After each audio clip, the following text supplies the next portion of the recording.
if you are cruising to Alaska this summer, even as early as next month, your sailing may be affected. One port, two ports, the entire cruise, we don't know just yet, but it has something to do with a strike, and not the baseball kind. We're going to talk about that controversial cruise coming up next. So I got a comment from a follower not too long ago. You should get yourself a microphone. And you want to know what? You are absolutely and 110% correct. But it is a process. So here we are, 60, 70 videos in, and I am here to tell you I have ordered myself a microphone finally off of Temu. Yes, I've hopped on the Temu bus for all of you Temu fans. I got myself a nice microphone, so it will be here soon for all of you people that want me to have a microphone that was so important. I'm actually using this, which is a puff microphone that's hooked up to my phone, which actually does really well as long as I don't drop anything on the table super loud. But anyway, there is a microphone on its way, and it's coming. So upgrades are coming to the show. Now, I can 110% assure you that you did not come to today's episode to find out that I have purchased myself a new microphone. However, I do know that you came here to find out if you are cruising to Alaska in the next couple months, and even as early as next month, your itinerary could be affected. That's right. Now, Canada, British Columbia, the ports of Victoria and Vancouver, where ships start their sailings to Alaska in Vancouver, and those who sail from Seattle hit Victoria, British Columbia. And if these cruise ports go on strike and they close, and or we are not able to operate from Canada, say, okay, well, let's just go to Alaska.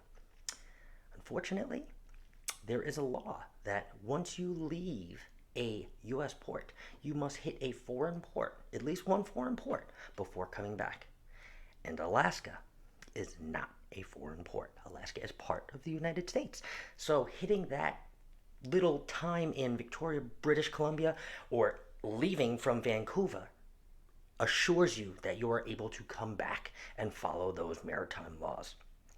Now, as early as July 1st, Canada has voted, and you at 99.2% now affirmed that you are allowed to take strike action on the job as soon as July 1st. Now, this could bring various problems, right? It could bring no problems at all, but you could show up to a port and nobody will be there. It will be a one-day walkout strike. They will be severely understaffed that you will be delayed beyond no other. It's like nobody was even there. And or they can block off the entire port altogether. So there is various things that can happen. So I hope there is some sort of